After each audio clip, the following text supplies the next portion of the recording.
Graça e paz para você, e é com grande alegria que daremos continuidade ao projeto Núcleo Luz para o Mundo, leitura orante da Palavra de Deus. Em comemoração ao centenário de nossa arquidiocese e pelo cinquentenário do mês da Bíblia, que será agora em setembro de 2021. Que bom que você está participando de mais um programa da leitura orante da Palavra de Deus pela TV Horizonte e pela Rádio América e demais meios de comunicação social da Arquidiocese. Ele está iniciando neste momento. Ele é um encontro semanal com você. Convide sua família e todas as pessoas que desejam crescer numa espiritualidade bíblica por meio da leitura, meditação, contemplação, oração e ação a partir dos evangelhos dos domingos. Nossos momentos de oração continuarão nas terças-feiras, às 20 horas. E você será sempre bem-vindo e bem-vinda. Pegue a sua Bíblia, encontre nela Marcos, rezaremos com a comunidade segundo este Evangelho, no capítulo 9, versículos de 30 a 37.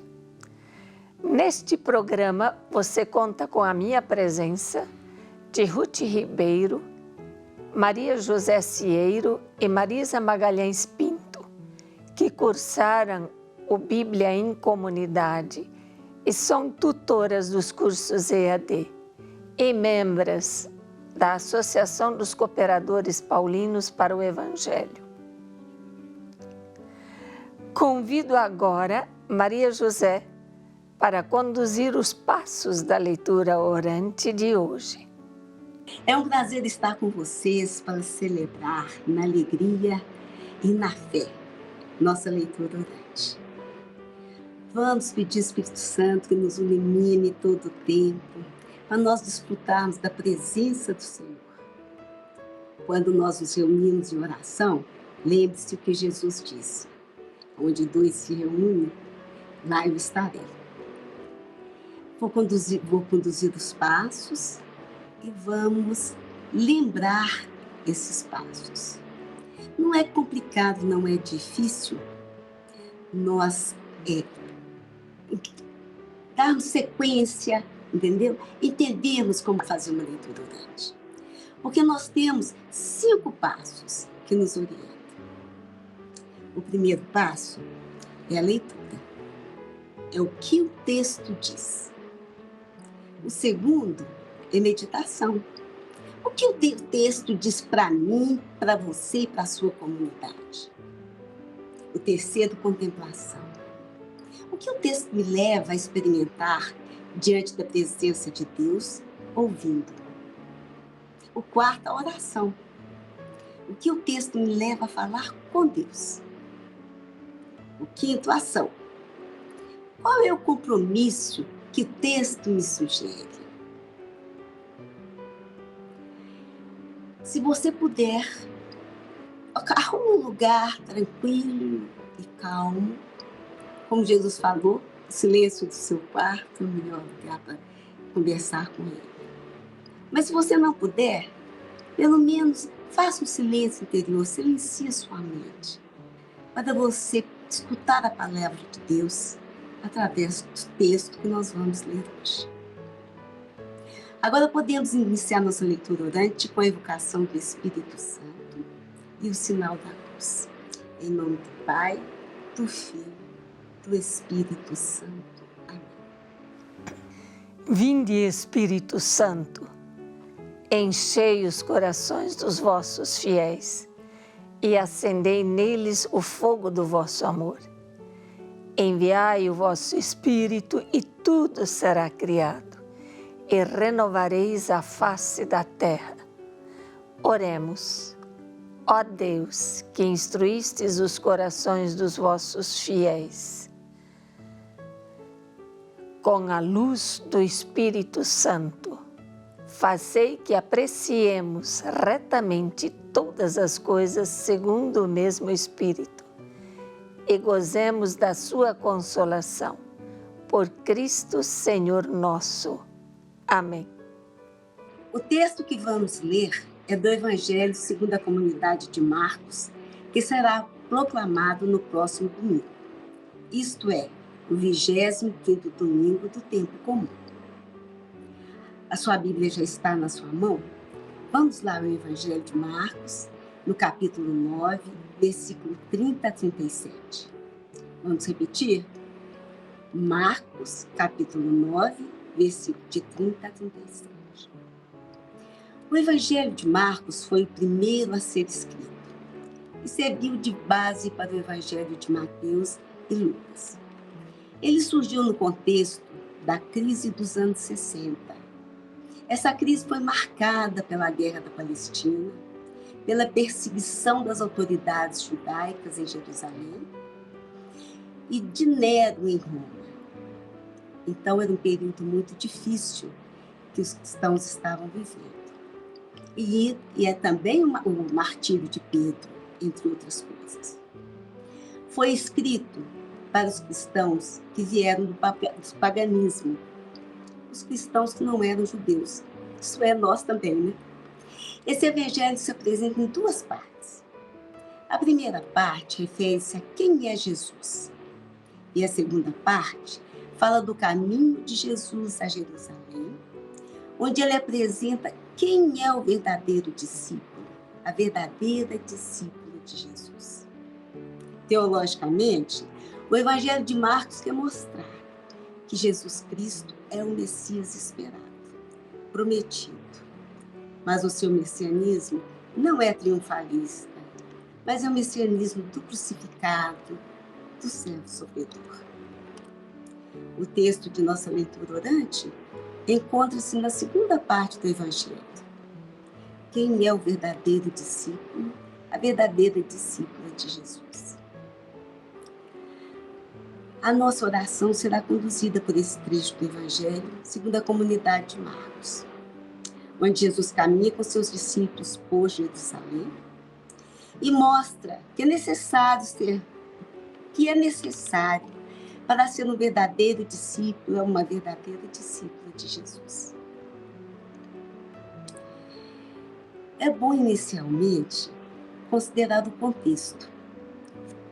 O que o povo estava vivendo naquele momento? Como que eles estavam sentindo, né? E considerar as circunstâncias do Evangelho. E considerar também as nossas circunstâncias hoje. Conhecer a narrativa do Evangelho, o que aconteceu antes e o que aconteceu depois. Esse texto que nós vamos ler e trabalhar. O texto encontra-se entre duas narrativas de exorcismo. Na que vem antes, Jesus liberta o filho de um homem que possui um espírito violento, que os discípulos dele não haviam conseguido expulsar. E a narrativa que vem depois mostra a rejeição dos discípulos por um exorcista, que não era do grupo de Jesus. Agora, vamos rezar com Cristo. Já compreendemos um pouco do contexto e contextualizamos um pouco a época em que esse povo vivia. Agora vamos na nossa leitura de hoje. Leitura. O que o texto diz? Esse é o momento de ler com atenção, sem pressa, observando os personagens, os locais por onde Jesus passa, os diálogos com os discípulos e que a multidão, e os assuntos, mas sem preocupação de interpretar. Agora você vai só ler o texto. Acompanhe a leitura em sua Bíblia. Sugiro que, quando possível, você faça uma segunda, uma terceira, uma quarta leitura. Quanto mais a gente lê o texto, mais ele canta em nós, mais nos apaixonamos por ele. Marisa, Você pode ler o texto para nós? Evangelho segundo a comunidade de Marcos, capítulo 9, versículos de 30 a 37. Partindo dali, Jesus e seus discípulos andavam através da Galileia, mas ele não queria que ninguém o soubesse, pois estava ensinando seus discípulos e dizia-lhes: o Filho do Homem vai ser entregue às mãos dos homens, e eles o matarão. E depois de morto, ao terceiro dia, ressuscitará. Eles, porém, não compreendiam o que ele dizia e tinham medo de perguntar. Chegaram a Cafarnaum. Estando em casa, Jesus perguntou-lhes: que discutias pelo caminho? Eles, porém, ficaram calados, pois no caminho tinham discutido sobre quem era o maior. Jesus sentou-se, chamou os 12 e disse-lhes: se alguém quiser ser o primeiro, seja o último de todos, o servo de todos. Em seguida, tomou uma criança, colocou-a no meio deles e, abraçando-a, disse: quem recebe em meu nome uma só criança como esta, recebe a mim mesmo. E quem me recebe, recebe não a mim, mas aquele que me enviou. Palavra da salvação. Glória a vós, Senhor. Você que participa conosco, faça depois sua síntese. Anote, releia durante a semana, conte para alguém. E é apenas a resposta à pergunta: o que o texto diz? Ruth, você pode fazer a síntese da leitura orante para nós? Jesus atravessava a Galileia com seus discípulos e falou pela segunda vez de sua paixão, morte e ressurreição. Logo após, os discípulos iniciaram uma discussão sobre quem seria o maior. Chegando em casa, Jesus lhes deu uma lição de humildade. Se alguém quiser ser o primeiro, que seja o último de todos e aquele que serve a todos. Em seguida, indica a criança como símbolo da relação de acolhida entre o pai e quem acolhe o próprio Jesus. Vamos para o próximo passo? Meditação. O que o texto diz para mim? Esse é o momento de responder à pergunta: o que o texto quer dizer para você hoje, aqui e agora? Pegue o texto, dialogue com o texto. É o Evangelho de Marcos, capítulo 9, versículos de 30 a 37, que nos é proposto hoje. Observe onde Jesus se encontra, quais as ações são praticadas por ele, a presença de outras pessoas ou personagens a quem Jesus se dirige e que recomendações ele faz. Essas informações ajudam você a aprofundar esse texto por meio de algumas perguntas. Você notou que Jesus fala pela segunda vez de sua morte, paixão e ressurreição? Por que ele não queria que ninguém soubesse? Os discípulos pareciam não ter entendido a revelação de Jesus. E por que tinham medo de perguntar? Enquanto Jesus se revela, qual era a preocupação dos discípulos? Antes dessa cena, Jesus com os discípulos fez um exorcismo que com eles os discípulos não tinham conseguido fazer esse exorcismo. Será que este fato poderia ter influenciado a discussão sobre quem seria o maior no reino? Qual o ensinamento que Jesus nos propõe. Podemos falar que Jesus toma a criança como símbolo do seu projeto de vida, de aceitação, de acolhida dos mais fracos e marginalizados da sociedade. Temos muitas coisas lindas nesse texto. E o texto bíblico é assim, é como um terreno cheio de pedras preciosas. E alguém te dá ele de presente. Se você for lá e só olhar esse terreno, você só vai ver do terreno. Mas se você começar a revirar a terra, cada hora você vai achar uma pedra preciosa. Cada vez que você volta ao texto, relê o texto, você encontra nesse texto maravilhas que vão te surpreender. Então, releia o texto sempre que possível e volte a ele. Pergunte, converse com ele. Marisa, Ruth e irmã Romana, vocês poderiam nos dizer o que este texto diz para cada uma de vocês? Maria José, como você falou mesmo, os textos bíblicos escondem pérolas. E quanto mais a gente cava, a gente vai olhando, percebendo e vai encontrando as pérolas. Então, eu li o texto e me detive numa coisa assim muito séria dele, que é o anúncio da paixão. Isto é o que ele disse para mim, assim, com mais eloquência, agora, quando eu li de novo. Ele é mais um ensinamento de Jesus, dizendo sobre sua paixão, morte e ressurreição. E o relato da não compreensão dos discípulos, que ficam desconcertados com a pergunta de Jesus sobre o que eles discutiam no caminho. O tema entre os discípulos era de competição. Como hoje, né? Também, né? Tem muita competição. Qual deles era o maior? Em direção oposta aos ensinamentos de Jesus. Pergunto-me, escutando esses ensinamentos, será que eu tenho, mesmo a fundo,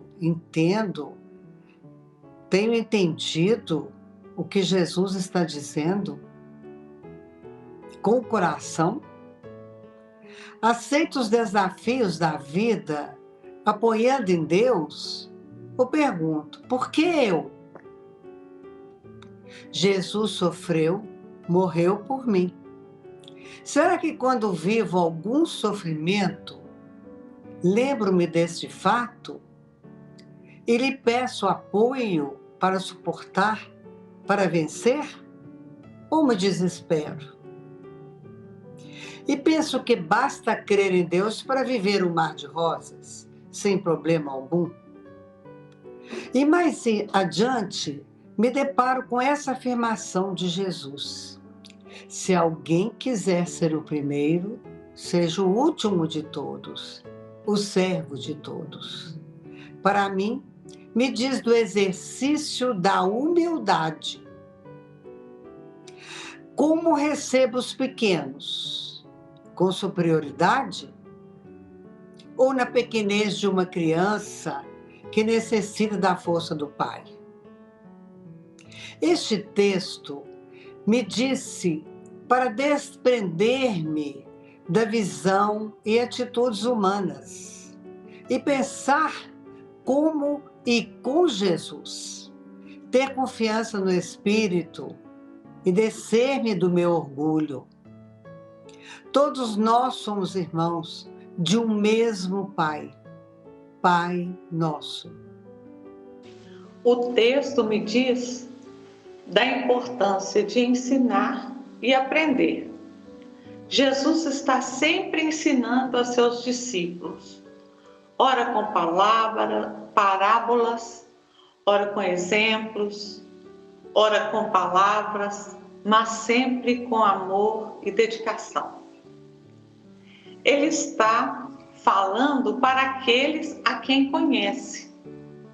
Antes de ensinar, ele foi capaz de escutar, aprender e observar o olhar e o comportamento de cada um. Sua convivência com os apóstolos o fez conhecer e entender as dificuldades humanas de seus seguidores, com misericórdia. Para ensinar, Jesus, apesar de líder humano e divino, utiliza de exemplos concretos. Se coloca por último e como servo de todos, além de se colocar como o mais humilde dos humildes, para permanecer ao alcance daqueles que pretendem segui-lo após sua partida para o Pai. No contexto atual, percebo que nossos líderes têm muitas dificuldades para ensinar e aprender. A linguagem da população que mais precisa ser ouvida e que mais ensina está distante do mundo. Ocupa um lugar de superioridade que vislumbra os intelectos do ter. Tem dificuldades de colocar uma criança, um dos marginalizados da sociedade, como centro de sua acolhida. No texto, Jesus faz uma segunda revelação de sua paixão, morte e ressurreição. Mas os discípulos não conseguem lidar com esta revelação. É demais para eles. Então eles fogem do assunto e têm medo até mesmo de terem entendido. Ou são muito insensíveis, egocêntricos e não aprenderam ainda a ter a mínima sensibilidade ao que Jesus está vivendo. Os momentos dolorosos que se aproximam para ele. E quando Jesus quis saber o que eles estavam discutindo entre eles, ficaram em silêncio, talvez por vergonha. E Jesus os chama e lhes dá uma lição que os marcou para o resto da vida: a humildade. E para confirmar o seu ensinamento, ele tomou uma criança e disse: quem recebe em meu nome uma só criança como esta, recebe a mim mesmo. E quem me recebe, recebe não a mim, mas aquele que me enviou. Quem é esta criança? É toda a pessoa que necessita de mim, a qualquer momento. É preciso ter a sensibilidade de colocar-se no lugar do outro, de escutar até o fundo o clamor do outro, como este de Jesus, e acolhê-lo com respeito e buscar uma saída que possa, com esse gesto, glorificar o Pai, como diz Jesus. Recebe não a mim, mas aquele que me enviou. Agora vamos para o próximo passo, o terceiro passo. Contemplação. O que o texto me leva a experimentar? Deixe Deus falar através dos seus sentimentos, das iluminações que você te teve durante a leitura e meditação.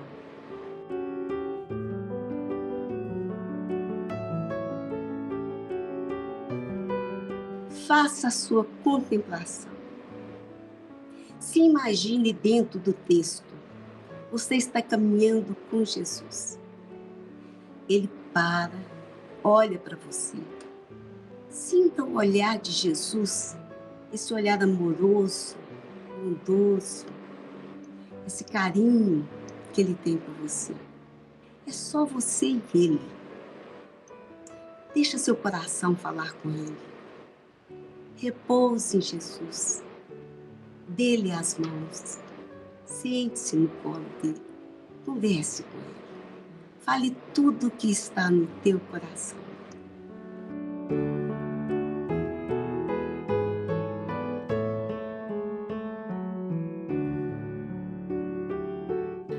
Vamos para o próximo passo?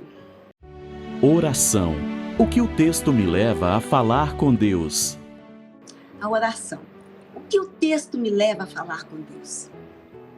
A oração é resposta à palavra lida, meditada, contemplada e agora rezada para ser vivida. Devolvemos a Deus em forma de oração o que vivenciamos na leitura, na meditação e na contemplação. Quem sabe você possa fazer uma oração de louvor, de ação de graças, de súplica, de perdão, de indignação, de lamento. Onde é o Senhor que está no seu coração? Converse com Ele. O que você sentiu durante a leitura, a contemplação e a meditação? A oração também pode brotar do momento que você está vivendo. Não é das dificuldades que você está tendo, mas também das alegrias que tocam o seu coração, a sua vida. O que você tem a dizer ao Senhor hoje? Faça a sua oração, na certeza de que Ele ouve a sua oração. E Ele ouve com carinho, um amor de Pai. Faça a sua oração na certeza que Ele está com você.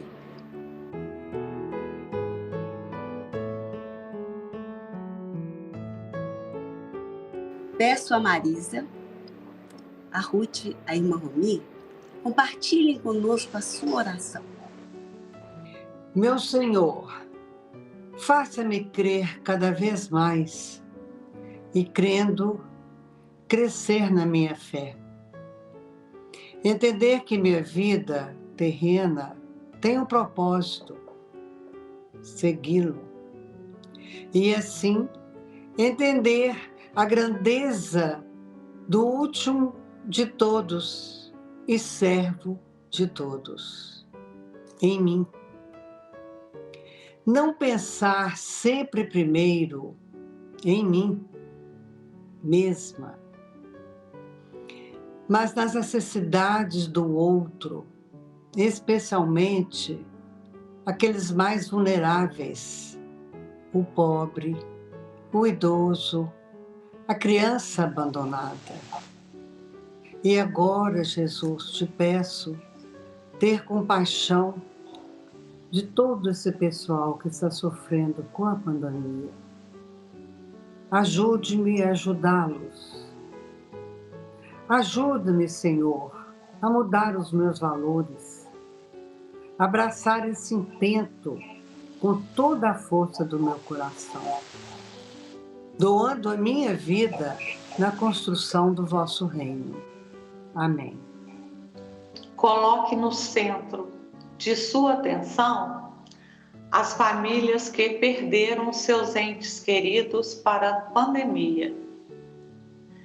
Fazei com que o reconheçam nas dimensões do saber, da cultura, da ciência, da tecnologia e da natureza. Inclua também, Senhor, as doações profissionais e humanas daqueles que não puderam deixar o seu trabalho e se arriscaram para promover e salvar vidas. Amém. Jesus, essa sua palavra hoje me convida ao perdão, pela minha insensibilidade também, e pela insensibilidade de muitas pessoas diante da realidade de desemprego, também daqueles que passam fome, frio, Dá-me, Senhor, e dai-nos a todos maior solidariedade, partilha e amor na relação com os que sofrem todo tipo de carestia, solidão, fome, humilhação, saudades dos entes queridos que se foram nesta pandemia. Cura, Senhor, esses corações que choram e sofrem. Amém. Senhor, dê-me a graça de sentir o seu amor, buscar compreender a sua palavra, mesmo quando não está de acordo com o que eu penso e desejo. Ajuda-me, Senhor, a compreender a grandeza de ser aquele que serve na minha profissão e na minha família. Jesus tem piedade das pessoas marginalizadas pela sociedade, dos órfãos, das viúvas, dos idosos abandonados, dos cativos, das crianças, dos orfanatos, dos enlutados e das famílias que perderam alguém para essa pandemia. Senhor, abençoa as pessoas que participam dessa leitura orante, que ela busque cada dia mais conhecer a Tua palavra e assim, Senhor, elas possam sentir a Tua presença e que Tua presença transforme a vida de todos nós. Amém.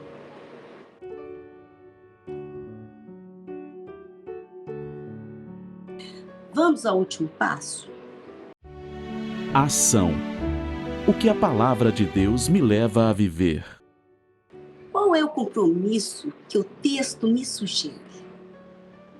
Esse passo é iluminado pela recomendação de Jesus em Lucas.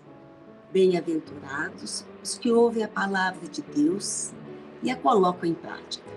Lucas capítulo 11, versículo 28. Você acabou de ler, ouvir, meditar e rezar a palavra. Agora é pô-la em prática. Então, faça o compromisso de praticar uma ação. Um gesto concreto, o menor que seja, mas inspirado pela leitura orante. Isso é muito pessoal.